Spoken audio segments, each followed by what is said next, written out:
Bismillahirrahmanirrahim. Assalamualaikum warahmatullahi wabarakatuh. Selamat pagi teman-teman sekalian. Ketemu lagi dengan saya di pembelajaran farmasi klinik. Dan pada video kali ini saya akan mendiskusikan tentang bagaimana kita melakukan asuhan kefarmasian pada pasien geriatrik ya. Dan pada video ini nanti kita akan sama-sama berdiskusi membahas khusus untuk anticholinergic effect dan deprescribing ya. Jadi efek anticholinergic dan deprescribing. Deprescribing adalah menghentikan obat atau mengurangi dosis obat. Ya, ini adalah kelanjutan dari video sebelumnya yang kita akan yang sebelumnya yang sudah Anda tonton, yaitu tentang bagaimana asuhan kefarmasian pada pasien geriatrik secara umum. Kalau ini kita akan fokus pada efek anticholinergic dan aktivitas deprescribing. Oke, baik, kita akan mulai dari anticholinergic effect atau efek anticholinergic. Teman sekalian, mengapa pasien lanjut usia atau lansia atau elderly atau geriatrik itu memiliki resiko yang lebih tinggi untuk terkena efek anticholinergic? Beberapa alasannya adalah, yang pertama, kita tahu bahwa farmakokinetika obat pada pasien lanjut usia itu mengalami perubahan atau mengalami defisiensi ya, atau mengalami penurunan ya. Kalau kita lihat pada fase metabolisme dan fase ekskresi, obat-obat akan di metabolisme lebih lambat atau lebih dengan jumlah yang lebih kecil ya. Artinya apa? Rate of metabolismnya lebih lambat, sehingga konsentrasi obat yang kemudian masih dalam bentuk utuh itu kemudian lebih tinggi. Ya, ekskresi juga begitu. Organ-organ yang berguna atau berfungsi untuk mengekskresikan obat juga kemudian berkurang fungsinya, sehingga ekskresi obat berkurang, sehingga konsentrasi obat dalam tubuh kemudian meningkat. Faktor lain yang menyebabkan resiko pasien elderly itu meningkat dengan aktivitas anticholinergic adalah karena berkurangnya senyawa neurotransmission cholinergic ya. Sehingga ketika cholinergicnya berkurang ya, senyawa neurotransmission cholinergicnya berkurang, maka efek anticholinergicnya kemudian meningkat ya. Cholinergic ini anticholinergic. Kalau karena cholinergicnya neurotransmissionnya berkurang, sehingga efek anticholinergicnya meningkat. Kemudian kenapa kemudian ini juga menjadi hal yang harus kita perhatikan, karena pada pasien elderly ya, itu secara umum mereka atau pasien tersebut memiliki ekspektasi yang rendah ya. Artinya apa? Low health expectation, artinya mereka sudah tidak terlalu berharap tentang kondisi kesehatannya, karena tentu saja mereka sudah dalam kondisi yang tua, sehingga mereka merasa bahwa oke, karena saya sudah tua ya, menerima saja apa yang kemudian ada dalam kondisi kesehatannya, dan kemudian less likely to complain ya, karena mereka merasa oke, saya sudah tua, memang wajar terkena penyakit, maka kemudian tidak kemudian melaporkan ketika anticholinergic effect ini kemudian muncul. Kemudian yang berikutnya adalah karena efek anticholinergic ini kemudian masking by, artinya apa? Artinya adalah bahwa efek anticholinergic ini memiliki manifestasi klinik yang hampir mirip dengan efek penuaan dan efek atau manifestasi klinik dari penyakit-penyakit yang kemudian diderita oleh pasien tadi, sehingga ini adalah salah satu tantangan atau challenge ya, bagaimana kemudian menentukan apakah manifestasi klinik yang muncul itu karena penuaan atau karena penyakit atau karena efek obat ya, anticholinergic effect. Jadi memang ini adalah sesuatu hal yang cukup menantang untuk kita membedakan apakah efek yang muncul nantinya itu muncul karena memang pasien sudah penuaan, atau karena pasien memang punya penyakit tertentu, atau karena drug related problem. Baik, ini beberapa manifestasi klinik dari efek anticholinergic. Jadi secara umum bisa dibagi dua, yaitu yang efeknya sifatnya periferal ya, kemudian yang kedua adalah efeknya sentral. Yang periferal Anda bisa lihat mulai dari decrease salivation, decrease bronchial secretion, decrease sweating, increase pupil size, inhibition of accommodation, increase heart rate, difficulty urinating, decrease gastrointestinal motility. Jadi efeknya sangat luas ya, sangat banyak, mempengaruhi banyak sekali organ ya, mulai dari organ mulut ya, salivation, jadi organ di organ pencernaan ya, yang kemudian menyebabkan salivasi berkurang sehingga pasien merasakan dry mouth ya. Maka ini salah satu, kalau Anda ingat di video sebelumnya tentang dry mouth ya, mulut kering, ini adalah salah satu manifestasi klinik yang sifatnya periferal ya. Karena apa? Karena salivanya berkurang, yang terjadi adalah bisa terjadi dental caries, kemudian ulceration ya, ada ulcerasi, luka di gusi, dan bukal mukosa dari pasien, kemudian decrease bronchial secretion, kemudian akibatnya adalah mucus plugging of small airways in patient with asthma. Jadi semakin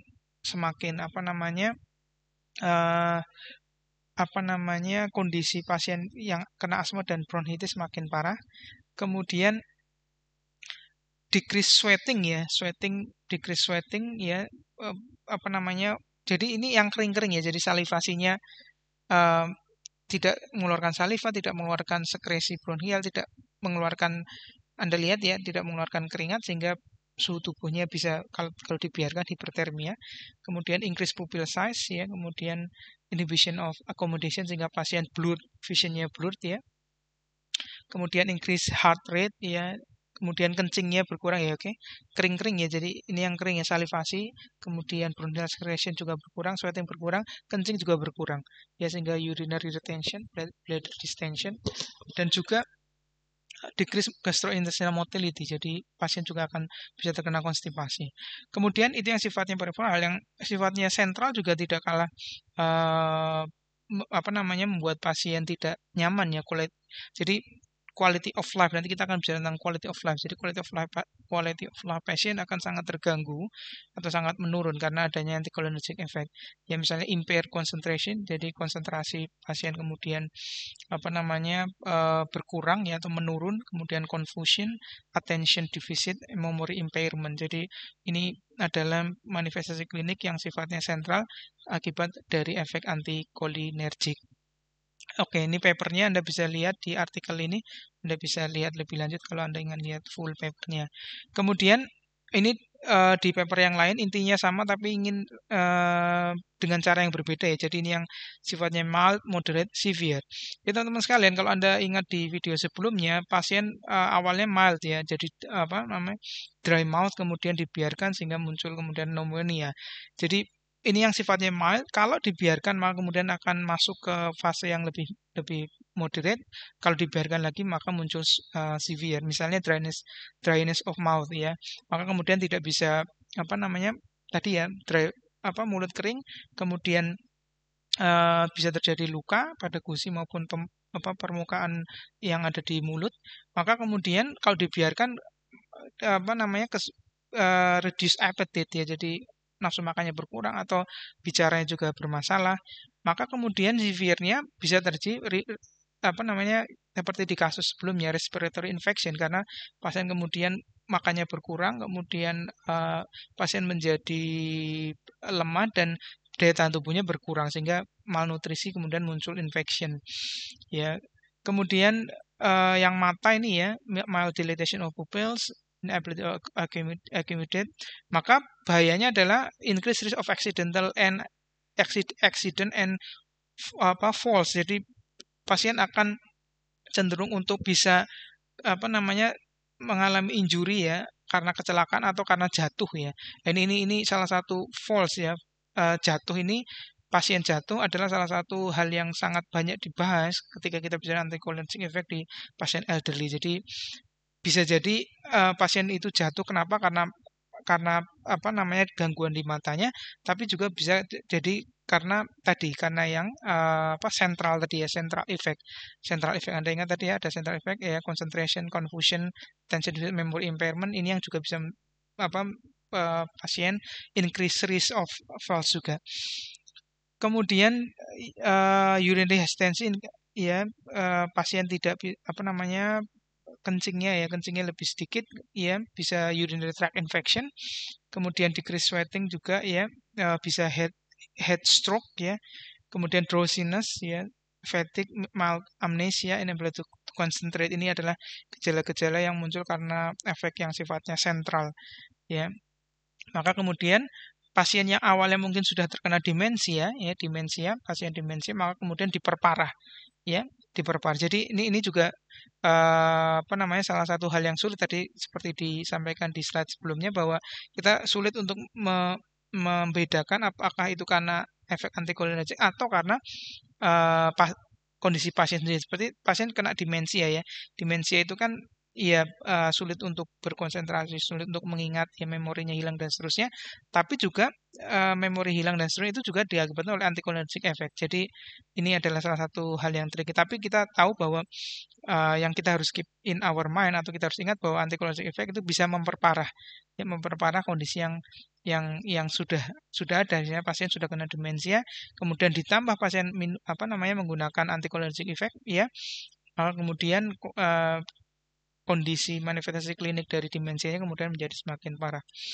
Oke, nah kemudian yang perlu kita ketahui adalah obat-obat apa sih sebenarnya yang kemudian bisa menyebabkan anticholinergic effect ya. Listnya banyak sekali ya, mulai dari Anda lihat ini ya, antiemetics ya, obat mual muntah ya misalnya ya, dimenhydrinate nih, obat yang kita tahu bahwa obat-obat yang punya anticholinergic effect itu tidak hanya obat-obat yang merupakan obat resep, tapi juga ada obat-obat yang sifatnya OTC ya, over the counter. Artinya apa? Pasien bisa mendapatkan atau membeli secara langsung ya, tanpa kemudian resep resep dari dokter.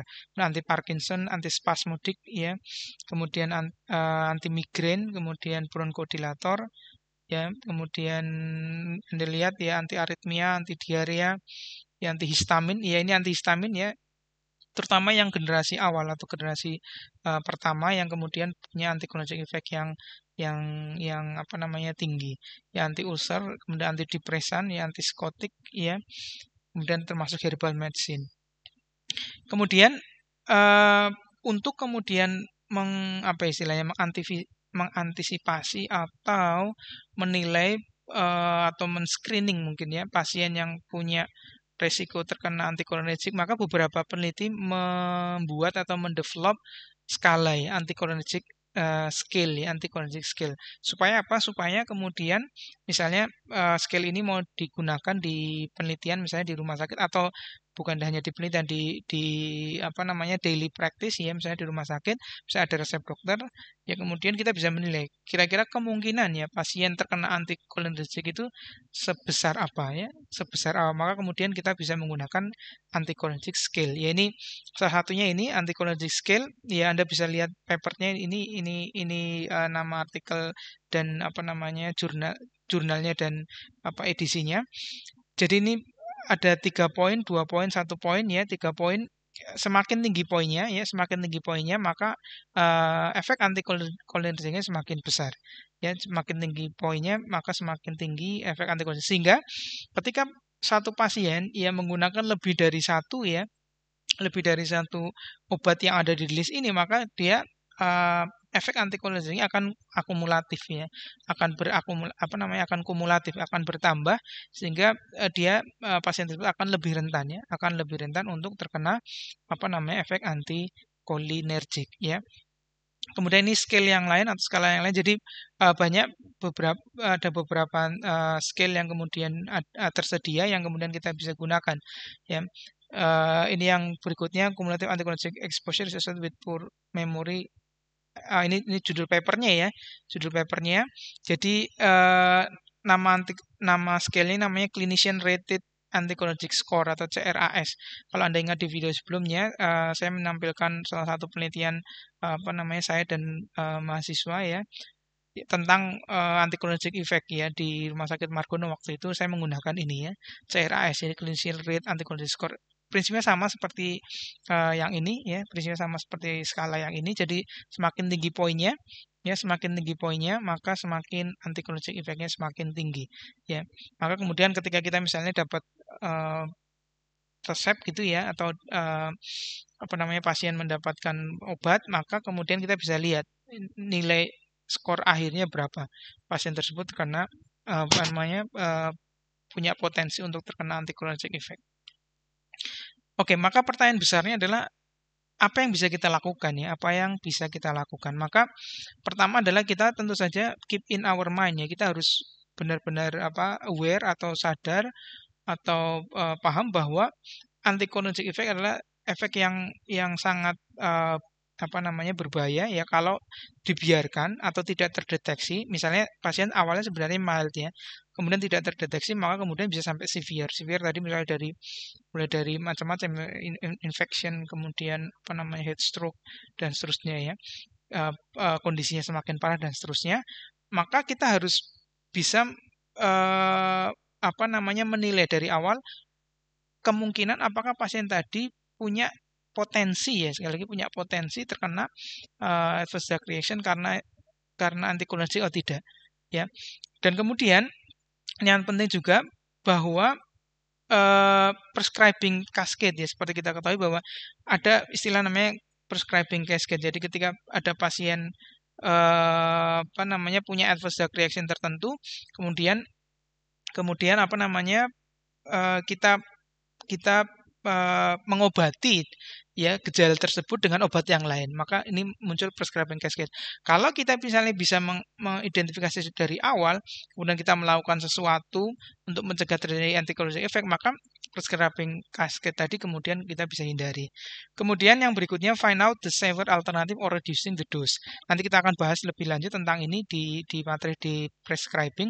Jadi kita perlu untuk mencari alternatif ya, misalnya tadi obat antihistamin ya, kita ketahui antihistamin yang generasi awal atau generasi older generation itu punya anticholinergic effect yang besar, sehingga kita bisa carikan alternatif antihistamin yang generasi terbaru yang punya efek anticholinergic yang lebih minimal.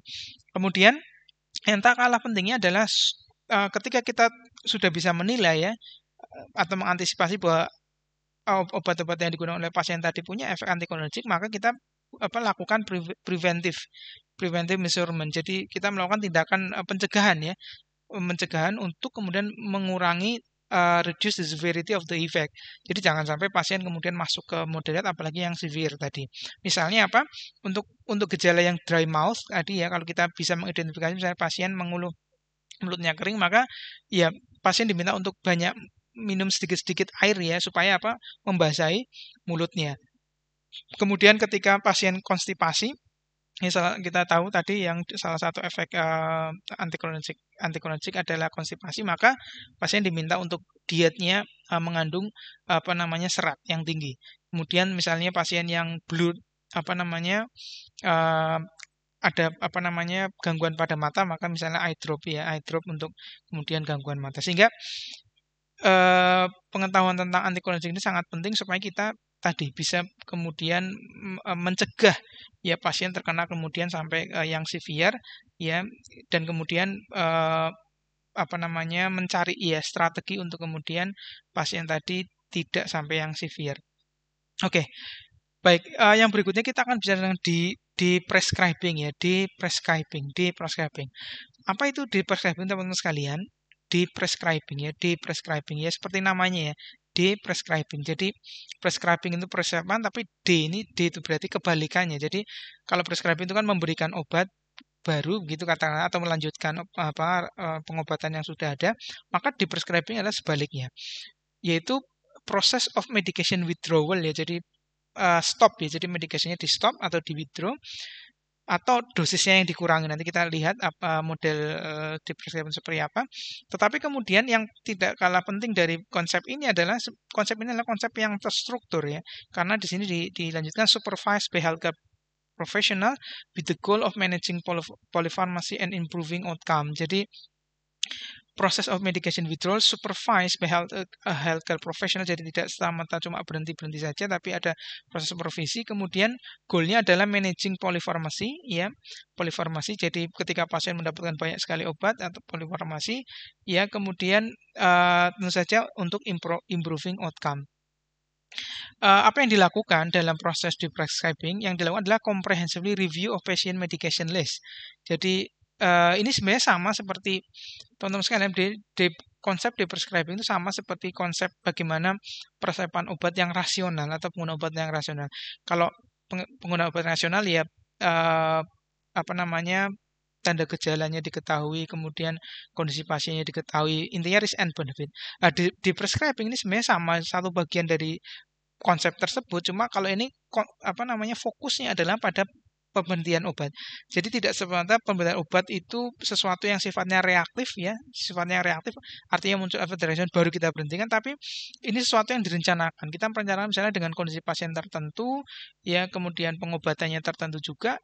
Kira-kira rencana kita apa untuk menghentikan atau menurunkan dosis obat-obat yang sudah digunakan oleh pasien ya. Jadi comprehensively review a patient medication list and systematically discontinue or reduce the dose of all medication with an ya tentu saja tidak semua obat ya jadi ada kriteria tertentu obat-obat mana atau pasien mana yang kemudian kita bisa hentikan with an unfavorable balance of benefit and harm. Sekali lagi kita menyimbangkan ya outweigh between risk and benefit ya, selalu itu risk and benefit, as well as effort focus on specific types of high risk medication. Salah satunya adalah high risk medication yang sudah kita bahas sebelumnya, yaitu apa? Anticholinergic. Jadi anticholinergic drug atau medication adalah salah satu apa ya istilahnya obat yang kemudian menjadi fokus dalam proses di prescribing ini. Salah satu. Ada beberapa obat lain juga. Apa yang membedakan antara prescribing dengan traditional approach to pharmaceutical care adalah it encourage a systematic and proactive approach. Jadi sistem prescribing ini sifatnya proaktif, tidak hanya reaktif. Kalau reaktif itu artinya adalah obat itu di stop itu ketika sudah muncul adverse drug reaction. Ini sudah muncul adverse reaction, kemudian kita misalnya dengan algoritma Naranjo kita tahu, maka kemudian kita stop. Tapi kalau yang ini sifatnya proaktif. Jadi sebelum terjadi adverse drug reaction kita sudah bisa menilai ya kemungkinan misalnya risk factornya seberapa besar pasien terkena adverse drug reaction. Maka kemudian kita sudah rencanakan bahwa obat mana yang akan dihentikan, obat mana yang akan dilanjutkan dan seterusnya. Ya jadi sifatnya sistematik and kemudian proaktif. Tujuannya adalah overall goal of the prescribing adalah untuk improve patient important outcomes ya. Jadi untuk meningkatkan outcome pasien itu saja yang important. Sehingga kalau kata kuncinya adalah patient important outcomes, maka tiap pasien akan bervariasi ya. Akan bervariasi. Jadi satu pasien dengan pasien yang lain berbeda important outcomes-nya. Ya, berbeda important outcomes-nya. Ya, ada misalnya pasien yang supaya mencegah untuk tadi misalnya kejadian jatuh ya, pasien misalnya kondisinya fragile ya, rentan gitu, kena anticholinergic effect ya, kemudian dia melaporkan sering jatuh misalnya karena tadi blurred vision atau cognitive impairment ya, jadi kehilangan konsentrasi ya dan seterusnya yang tadi efek-efek anticholinergic, maka kemudian goal atau tujuan pada pasien itu ya tadi untuk mencegah pasien kemudian jatuh. Ya secara umum mungkin yang umum mungkin ya quality of life ya. Jadi quality of life pasien kemudian meningkat. Common goals of the prescribing include reducing overall medication burden ya. Jadi medication burden itu hambatan pengobatan. Satu hambatan pengobatan adalah ketika pasien menggunakan banyak sekali obat, maka di situ adalah salah satu medication burden. Ya, pasien misalnya menggunakan banyak sekali obat, pasien kemudian menjadi bingung, apalagi pasien tadi misalnya demensia ya, pasien yang demensia konsentrasinya berkurang, memorinya berkurang, maka Anda bayangkan ketika pasien sudah demensia, konsentrasinya berkurang, memorinya berkurang, kemudian ketambahan anticholinergic effect yang juga punya central effect tadi. Ya, maka kemudian medication burden-nya menjadi semakin tinggi. Pasien menjadi lupa, pasien menjadi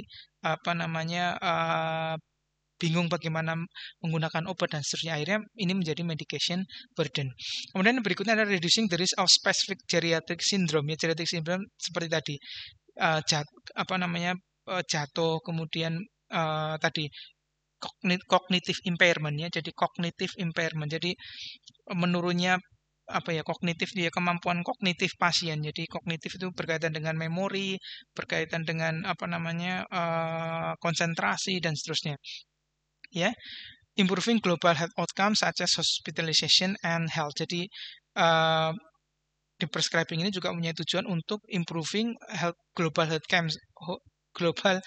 outcomes ya, seperti hospitalization and death. Jadi menurunkan angka hospitalisasi dan menurunkan angka kematian. Ya tentu saja misalnya tadi pasien kena pneumonia, pada pasien yang fragile ya, yang sangat apa namanya rentan, maka ketika misalnya pasien apa namanya biasa dewasa yang belum terlalu tua misalnya, maka mungkin kondisi pneumonia, kondisi daya tahan tubuhnya bagus, pasien bisa angka prognosisnya bagus, atau pasien bisa sembuh ya dengan lebih baik ketimbang pasien yang sudah tua yang daya tahan tubuhnya rendah, maka pasien sangat rentan untuk kemudian meninggal. Maka ultimately ya, secara apa ultimately ya, puncaknya adalah all these goals relate to improving quality of life. Jadi improving quality of life. Oke. Kemudian proses de-prescribing ini, atau di situ kata lainnya de-intensification ya, kata lain dari de-prescribing adalah de-intensification ya, adalah can be framed as part of good clinical practice ya. Kenapa? Karena kita tahu bahwa salah satu appropriateness ya, salah satu appropriateness adalah penggunaan obat yang appropriate adalah penggunaan obat yang memperhatikan tadi ya, risk and benefit. Dan kita tahu bahwa semua obat itu punya apa namanya harmful ya, punya side effect tertentu. Dan dalam konteks risk and benefit, maka goalsnya adalah obat yang kita terapinya adalah the safest one, yang paling aman, kemudian the most effective, dan the most acceptable. Dan dalam konsep ini di prescribing, maka dia akan yang akan apa namanya tadi safest ya Pak. Maka kita memastikan bahwa obat yang digunakan itu adalah obat yang paling safest ya, yang paling efektif dan the most acceptable, sehingga penggunaan obat yang tidak perlu ya tentu saja ya, sebenarnya kan dia misalnya efek reaksinya atau potensial harmnya lebih tinggi ya, atau risknya lebih tinggi ketimbang benefitnya. Maka ketika itu terus digunakan, maka apa namanya memperburuk potensi HAM, sekaligus kemudian buang-buang uang ya, buang-buang uang. Jadi secara apa namanya acceptability kemudian itu juga tidak baik. Maka kemudian dengan adanya di prescribing, maka meningkatkan aspek apa namanya acceptabilitas ya, jadi cost ya, farmakoekonominya atau faktor ekonominya kemudian apa namanya bisa diperbaiki. Since all medication are potentially harmful, cost money and add complexity and the potential for burden. Jadi de-prescribing ini adalah salah satu cara untuk mengurangi ya tadi side effect obat atau efek dari obat, kemudian mengurangi apa namanya burden biaya, mengurangi pasien ya tadi burden ya, medication burden. Jadi pasien bingung, pasien menjadi non adherence ya, jadi tidak patuh dan tidak taat dalam menggunakan obat. Oke, maka pertanyaan yang berikutnya adalah pasien yang seperti apa dan obat yang mana yang kemudian kita bisa di-prescribing. Maka kemudian kita lihat dari sisi pasiennya, pasien karakteristik yang kita bisa apa namanya prioritaskan atau kita bisa kemudian merencanakan proses di-prescribing yang dilakukan adalah yang pertama use of multiple medication, pasien yang menggunakan polifarmasi atau yang mengalami polifarmasi, pasien yang punya multimorbiditas ya, pasien yang obat apa namanya penyakitnya banyak, renal impairment ya, Anda ingat ya di kuliah-kuliah yang lain tentu saja banyak sekali ya renal impairment ini, obat-obat yang misalnya harus atau melalui ekskresinya melalui jalur ginjal, maka kemudian di prescribing ini sangat penting. Kemudian multiple prescriber, jadi ada banyak ya pasien tadi dirawat oleh banyak dokter misalnya, sehingga resepnya kan banyak dari dokter satu dokter lain ya. Bisa jadi antar dokter lain meresepkan obat yang punya efek yang sama. Jadi ini kita harus apa namanya alert ya, untuk model pasien sebenarnya kita alert bahwa ada potensi pasien ini bisa mendapatkan manfaat dari proses di prescribing. Transition of care, jadi pindah tempat dari misalnya rawat inap, rawat jalan, rawat inap, dan seterusnya.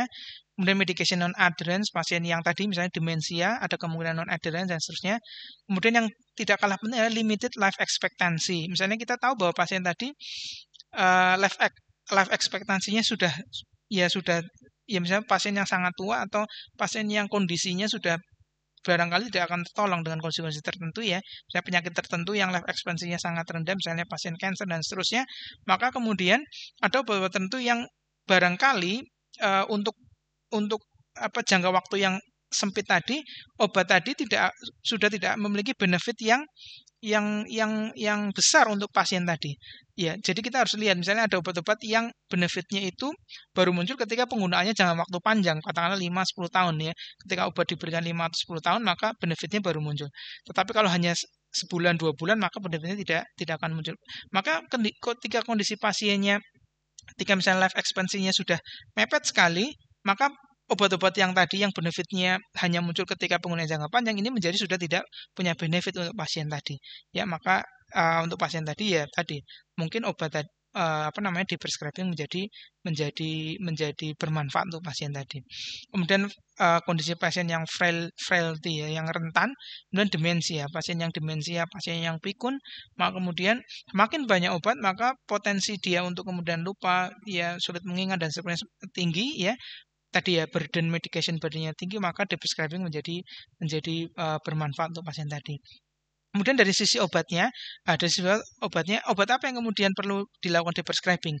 Oke, di video sebelumnya kita sudah bahas tentang beberapa list obat ya seperti BIRS kriteria, kemudian stop start obat ya, terutama yang stop ya, karena yang start itu yang harus dimulai tapi yang stop ya. Jadi yang BIRS kriteria yang update-nya 2019, kemudian yang stop kriteria. Jadi dari kriteria kita sebut kita bisa menjadi titik awal untuk di prescribing. Misalnya ya ini obat ini ada di list ini juga ada di BIRS kriteria dan stop kriteria.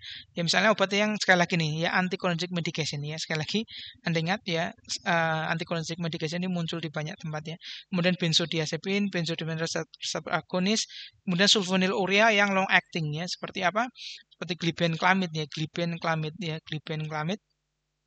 Kemudian insulin ya. Insulin. Nah, ini penting juga teman-teman sekalian ya, insulin in patient who could reach appropriate glycemic therapy with less or severe glucose lowering therapy. Jadi sekali lagi ini makanya selalu tuh risk and benefit. Apakah pasien tadi bakalan mendapatkan benefit dari insulin? Ya. Kemudian yang lain apakah pasien risknya gimana? Karena insulin kita tahu bahwa resiko hipoglikemia ya, risiko hipoglikemia karena insulin sangat tinggi. Jadi alasan kenapa sulfonylurea yang long acting dan insulin itu perlu di prescribing adalah karena resiko hipoglikemia. Resiko hipoglikemia pasien bisa jatuh juga karena hipoglikemia. Tadi efek anticholinergic misalnya ya, pasien mendapatkan efek anticholinergic, ada obat lain anticholinergic gampang jatuh, ya kognitifnya berkurang, kemudian blood vision, ditambah pasien dapat insulin yang juga hipoglikemia yang pasien juga bisa lemas kemudian jatuh juga. Maka kemudian kita harus nilai lagi nih. Apakah benefit yang didapatkan dari insulin kemudian setara dengan resiko pasien terkena resiko hipoglikemia. Ya, apalagi ketika pasien tadi mungkin nilai HbA1-nya tidak terlalu tinggi atau pasien tadi sebenarnya bisa ya dikontrol gula darahnya dengan obat-obat lain yang resiko hipoglikemianya lebih rendah. Kemudian chronic use of PPI without strong indication ya jadi proton pump inhibitor ada kalanya memang perlu digunakan ya ketika indikasinya jelas, tetapi ketika penggunaan tidak jelas maka atau penggunaannya ya strong indikasinya tidak terlalu kuat maka kita bisa di prescribing juga. Kemudian NSAID juga, kemudian aspirin juga. Kita akan bahas lebih lanjut di slide berikutnya. Kemudian apa yang kita lakukan dalam proses di prescribing ini ada tiga fase ya, Fase pertama adalah sekali lagi kita mengingat bahwa di prescribing adalah sesuatu yang sifatnya sistematik dan proaktif. Jadi tidak harus menunggu Ya, jadi proses ini bukan proses yang sifatnya reaktif, artinya menunggu kejadian ADR, ADR baru kita kemudian stop atau kurangi dosisnya. Tapi kita sifatnya ini yang sistematik atau proaktif ya, sistematik atau proaktif. Maka fasenya adalah fase pertama, engage the patient and gather relevant information. Sekali lagi, kita harus lihat kondisi pasien. Kita harus lihat kondisi pasien. Artinya apa? Di prescribing ini sangat apa namanya individualistik. Artinya apa? Ada satu pasien yang mendapatkan manfaat dengan proses prescribing, ada yang tidak mendapatkan manfaat. Jadi kita harus melihat kondisi pasien. Maka dalam fase ini kita harus list of medication ya, semuanya baik yang resep maupun yang OTC, termasuk obat-obat herbal misalnya. Kemudian patient goals of care ya, patient goals of care. Jadi tujuan terapi pasien itu apa gitu ya, iya. Terusnya kita lihat tadi apa namanya, apakah pasiennya tadi life expectancy-nya seperti apa, kondisi pasien yang kondisi penyakit pasiennya seperti apa, preferences and values-nya seperti apa, dan seterusnya. Misalnya preferensinya pasien nggak mau injeksi karena takut diinjeksi insulin misalnya, maka ini preferensis yang kuat ya.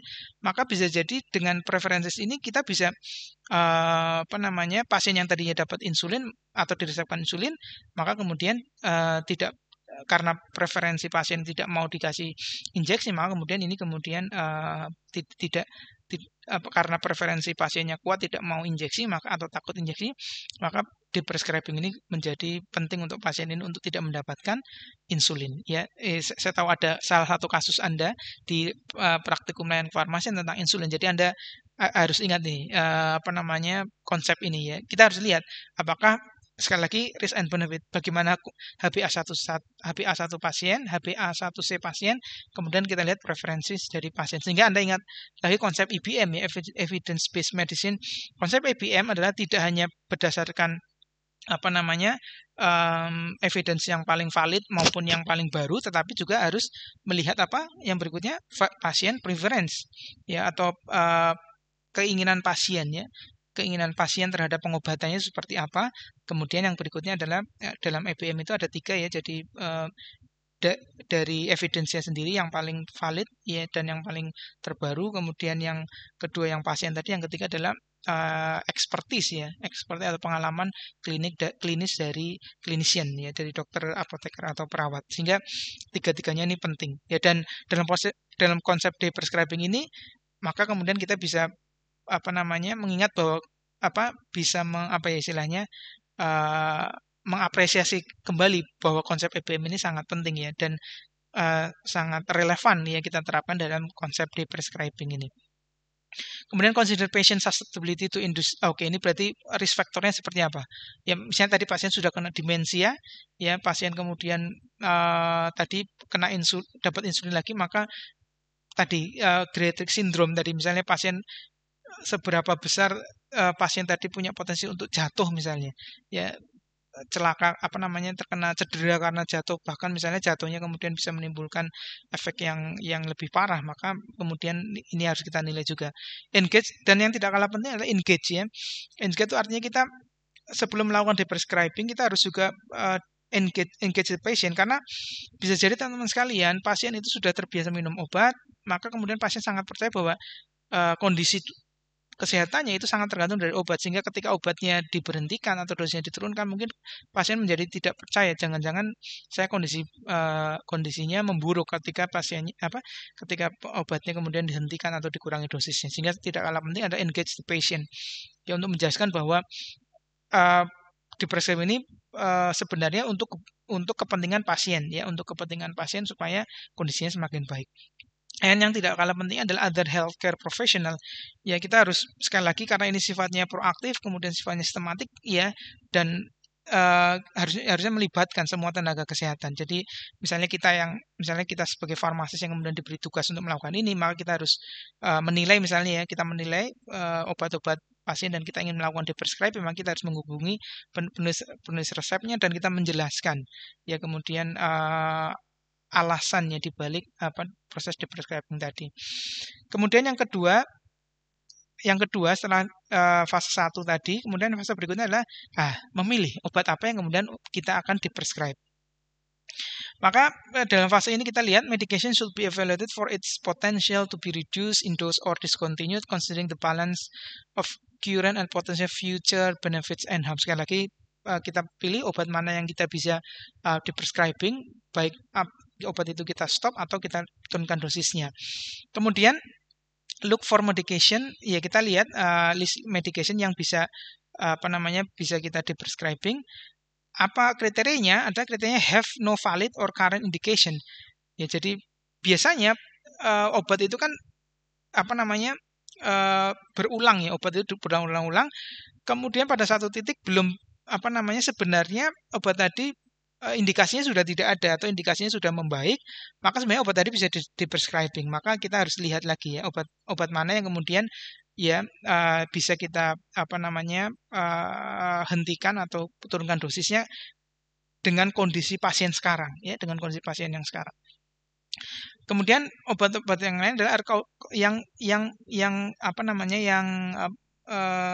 EDR-nya tinggi, misalnya tadi yang dari BIRS ya, kita dari list yang dari BIRS kriteria atau yang stop kriteria, kita bisa tahu ya obat-obat mana yang kemudian memunculkan adverse drug reaction.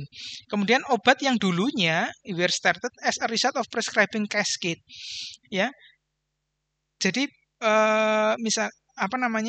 kalau misalnya kondisi adverse drug reaction-nya sudah ya, jadi Anda tahu ya, ingat ya, prescribing cascade ada kondisi tertentu kemudian diobati dengan obat lain.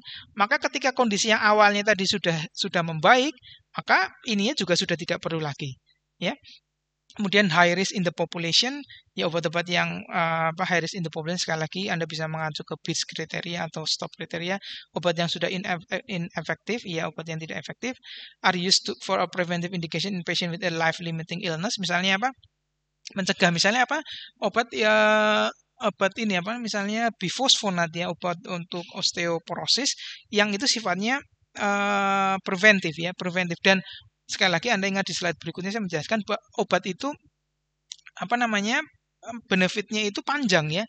Maksud saya benefitnya itu baru bisa muncul ketika pengobatannya jangka panjang. Ya, maka kemudian ketika misalnya pasien tadi sudah life expectancy-nya tidak terlalu lama lagi, maka obat tadi menjadi sebenarnya sudah tidak punya benefit karena pasien dalam tanda kutip life expectancy hidupnya sudah tidak lama lagi, sehingga obat-obat semacam tadi bisa di prescribing. Kemudian cause unacceptable treatment burden ya. Jadi ya ini tadi ketika burdennya obatnya semakin terlalu banyak sehingga pasien menjadi lupa, tidak ingat dan seterusnya ya. Jadi cause unacceptable treatment burden. Oke, fase berikutnya adalah planning, implementation, monitoring, and follow up ya. Maka kemudian di fase ini kita prioritize drug for discontinuation and plan the order of discontinuation. Jadi teman-teman sekalian, ketika misalnya pasien mendapatkan katakanlah 10 ya, misalnya nih 10 obat, maka kemudian misalnya kita ada setelah kita melakukan kajian, misalnya tadi pakai BIRS kriteria atau stop kriteria, kemudian kita lihat kondisi pasien, misalnya ada 3 nih obat yang kita ingin stop, maka kita ingin stopnya gimana? Berdasarkan guideline itu yang sebaiknya adalah kita stopnya nggak sekaligus, jadi satu-satu gitu ya, satu-satu. Maka kita prioritaskan mana dulu yang kita stop ya, kita stop satu-satu ya, karena ketika misalnya 3 di stop kemudian muncul ya, ada nanti istilahnya adverse drug withdrawal reaction. Jadi adverse reaction yang muncul karena obat itu di stop. Maka kita tidak tahu nih penyebabnya yang mana. Ya, apakah yang A atau yang B atau yang C. Tapi kalau kita satu-satu, kita bisa menilai mana yang kemudian memunculkan adverse drug withdrawal reaction. Ya, jadi kita prioritize ya. Jadi mana dulu yang kemudian kita stop, kemudian setelah sekian waktu obat mana yang kita stop setelah sekian waktu dan seterusnya. Kemudian develop the prescribing plan with the patient and other relevant healthcare professional. Ya, dan kita ingat teman-teman sekalian bahwa the prescribing ini should be considered a trial ya. Jadi bukan sesuatu yang instead of irreversible decision. Jadi ketika kita men-stop obat, maka yang kita harus keep in our mind adalah decision ini adalah sesuatu yang sifatnya trial. Artinya apa? Kita harus monitoring apakah kemudian muncul adverse drug withdrawal reaction atau tidak.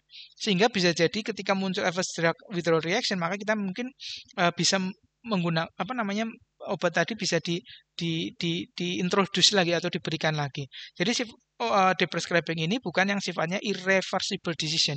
Artinya kalau berhenti ya sudah berhenti. Ya. Jadi ini sifatnya trial, sehingga sekali lagi nanti monitoring menjadi penting. Ya, apakah memang obat ini benar-benar berhenti tidak digunakan, atau pada kondisi pasien ini bisa jadi misalnya pasien tadi setelah berhenti dilanjut lagi. Ya, dan kemudian yang berikutnya adalah istilah lain yaitu tapering ya. Tapering is recommended to prevent adverse drug withdrawal reaction. Tapering itu adalah suatu istilahnya apa ya? Protokol di mana pemberhentian obat itu tidak serta-merta ya. Jadi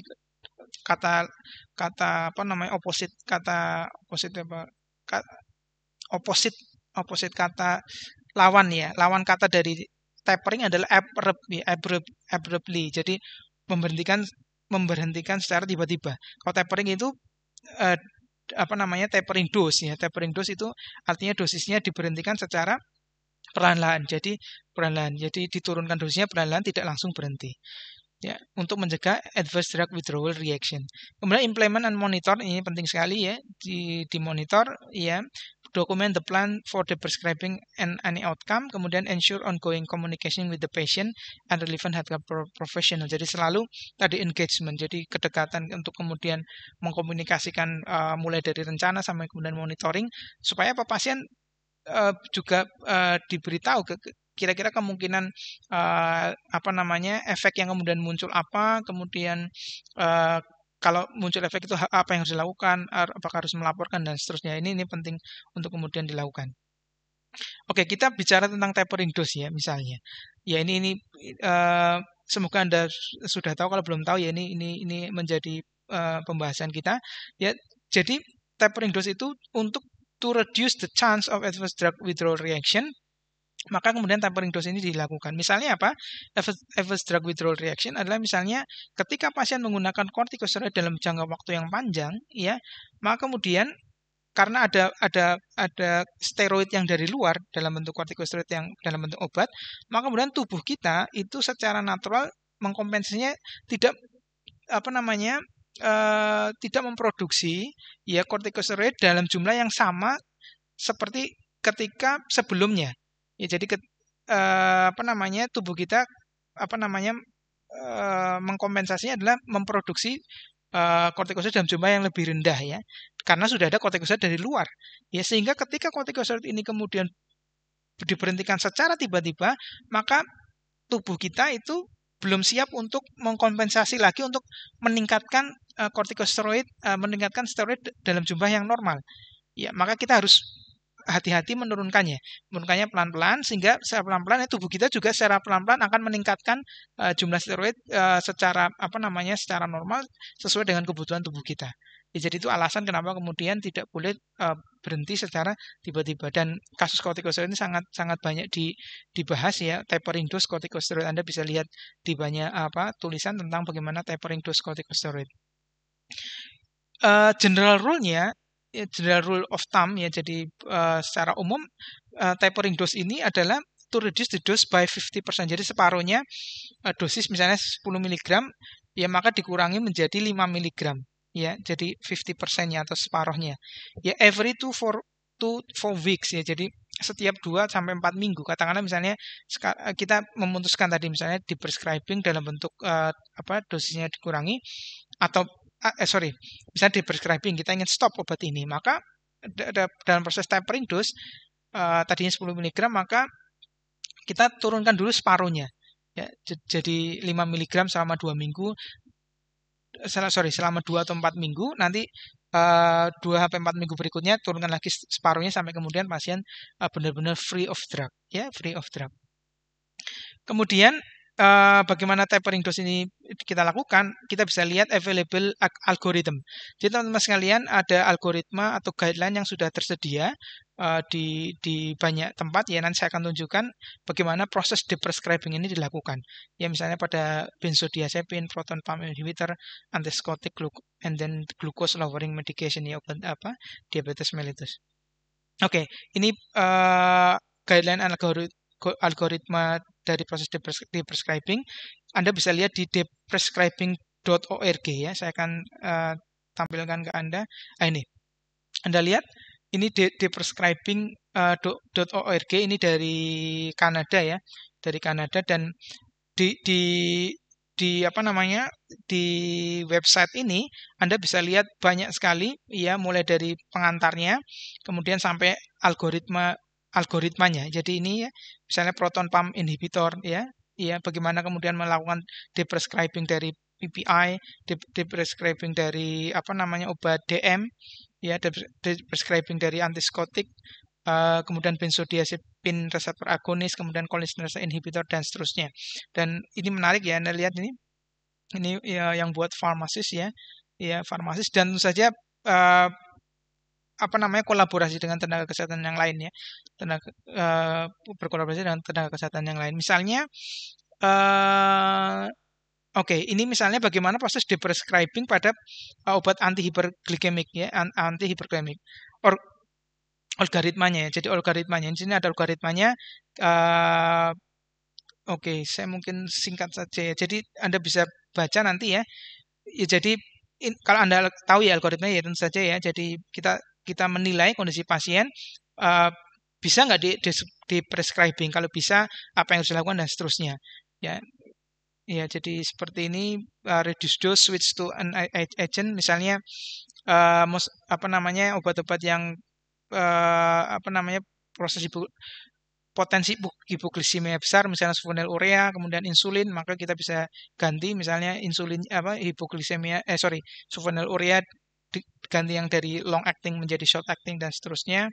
Bagaimana caranya Anda bisa lihat ya. Kemudian ini papernya ya. Jadi dari website ini Anda bisa lihat paper-papernya juga, link paper-papernya. Salah satu papernya ini deprescribing antihyperglycemic agent in older patients. Sekali lagi ini prinsipnya adalah evidence based, kemudian melihat risk and benefit. Sekali lagi lihat risk and benefit ya, risk and benefit. Yang menarik misalnya mana ya? Anda lihat semuanya menarik lah ya. Jadi pertanyaan-pertanyaan besar, bagaimana how should benefit and harm be weighed in determining need for continued use of antihyperglycemic medication. Jadi sekali lagi sangat individual, pasien mana yang harus diberhentikan, mana pasien yang bisa diteruskan dan seterusnya. Anda bisa lihat di paper-paper ini ya. Kemudian ini yang ini papernya tadi. Kemudian ini algoritmanya ya, ini algoritmanya. Jadi Anda bisa lihat nanti di deprescribing.org ya, .org. Sehingga Anda yang punya kasus itu, misalnya Anda yang punya kasus insulin di praktikum layanan farmasian, saya sangat merekomendasikan Anda untuk membaca ini ya, membaca yang algoritma maupun yang ini ya, deprescribing antihyperglycemic agent in older patient. Apakah insulin tadi masih lebih baik dilanjutkan apa di stop ya. Anda lihat di paper ini ya. Kemudian kita lanjut. Ini saya ingin tunjukkan bagaimana proses deprescribing ya. Kita sudah bahas tentang deprescribing tadi. Ini dua paper yang juga ditulis oleh farmasis dan dokter yang tergabung di tadi yang deprescribing.org. Ini ada dua case report ya, saya akan tunjukkan ya. Nah, ini case reportnya. Ini case report pertama ya, identifying and managing drug related causes of common genetic symptom. Ini Anda lihat ini ada kasusnya ya, ada kasusnya. Kemudian Anda lihat obatnya sangat banyak ya, medicationnya sangat banyak ya. Nanti Anda bisa Dan saya ingin tunjukkan ini teman-teman sekalian, tadi di proses prescribing salah satu stepnya adalah menilai obat mana yang perlu diberhentikan pertama, mana yang kedua dan seterusnya. Anda lihat di sini. Ya, maka di dalam case report ini atau case study ini Anda bisa lihat di week pertama no new medication change, tidak ada perubahan. Kemudian di minggu ketiga baru kemudian reduce beta histine dihydrochloride, ya, dosisnya dikurangin, ya, jadi tapering dose. Kemudian week 4 nggak ada, kemudian week 5 stop obat yang lain, ya, dan seterusnya. Jadi fasenya seperti itu teman-teman sekalian, sehingga tadi proses di prescribing tadi tidak langsung sekaligus, tapi kemudian kita melihat obat mana dulu yang harus stop dan seterusnya. Anda lihat di sini, ya, stopnya tidak sekaligus, tapi diurut gitu ya, mana yang prioritas harus stop dulu dan seterusnya. Kemudian Anda lihat di sini, ya, proses ya, plan-nya, ya, terjadi drug related problem, ya, drug problem, kemudian action plan-nya, monitoring-nya, ya. Jadi ada monitoring-nya, kemudian ini monitoring yang harus disampaikan ke tenaga kesehatan lain maupun pasien supaya bisa mengenali ketika monitoring tadi muncul, kemudian action plan-nya, ya, dan seterusnya. Jadi ya, ini di paper ini juga disebutkan bahwa salah satu kriteria yang bisa digunakan adalah ini, ya, BIRS criteria and stop, ya, untuk kemudian menilai obat mana yang perlu dilakukan di prescribing. Ini Anda lihat obatnya banyak sekali, ya, obatnya banyak sekali, ya, obatnya banyak sekali. Jadi ini Anda lihat tadi di kriteria pasien mana yang perlu dilakukan di prescribing adalah pasien yang mengalami polifarmasi, ya, polifarmasi. Kemudian ini case report yang berikutnya Anda juga bisa lihat, ini open access, Anda bisa lihat, ya, ya, key point dari paper ini, medication are potential contribution to geriatric syndrome such as falls and cognitive impairment, ya, risiko jatuh can be increased, ya, karena obat-obat tertentu. Ini sekali anticholinergic properties, ya, ini obatnya banyak sekali juga nih Anda lihat teman-teman sekalian, ya, lebih dari 10 ini.